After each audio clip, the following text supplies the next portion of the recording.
Hello guys, ആദ്യം തന്നെ എല്ലാവർക്കും ഗുഡ് മോർണിംഗ്. ഇന്നലെ രാത്രി കുട്ടുവിൻ്റെ അഭിഷേകമായിരുന്നു കേട്ടോ. അത് ഉള്ളി വെച്ചിട്ട് നമ്മൾ ഉള്ളി ഉടച്ച് ചാലിച്ചതാണ് കേട്ടോ നമ്മൾ രാത്രി ദോശയുടെ കൂടെ ഉണ്ടാക്കുന്നത്. വളരെ ടേസ്റ്റിയാണ്, വളരെ ഈസിയാണ് കേട്ടോ. അതിനുവേണ്ടി നമ്മൾ ഉള്ളി അരിയണ്ടേ, അപ്പോൾ കണ്ണ് നീറും ഇവിടെ എല്ലാവർക്കും. അല്ല, പൊതുവേ എല്ലാവർക്കും ഉള്ളി അരിഞ്ഞാൽ കണ്ണ് നീറും, ഇവിടെ മാത്രമൊന്നുമല്ല കേട്ടോ. അതിനുശേഷം നമ്മൾ ഉള്ളി അരിയാൻ വേണ്ടിയിട്ടുള്ളൊരു മെഷീനാണ് നമ്മൾ കുറേ നാളായി വാങ്ങിച്ചിട്ടുണ്ടായിരുന്നതാണ്. എല്ലാവരും ചോദിച്ചിട്ടുണ്ടായിരുന്നത് എവിടുന്നാണ് വാങ്ങിച്ചത്.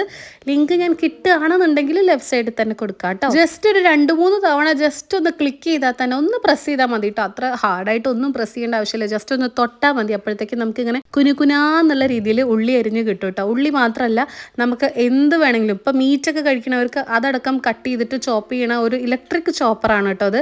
അതിനുശേഷം നമ്മൾ കുറച്ച് മുളക് പൊടി, ഉപ്പ്, വെളിച്ചെണ്ണ എല്ലാം കൂടി ഇട്ടതിന് ശേഷം നന്നായിട്ടൊന്ന് തിരുമിയതിന് ശേഷം ഇത് നമുക്ക് ദോശയുടെ കൂടെ കഴിക്കാം. വളരെ ടേസ്റ്റ് ആയിട്ടുള്ള ഒരു സാധനമാണ്. നിങ്ങളിത് എന്തായാലും ഉണ്ടാക്കി നോക്കൂ. ലിങ്ക് ഞാൻ ലെഫ്റ്റ് സൈഡിൽ കൊടുക്കാം കേട്ടോ.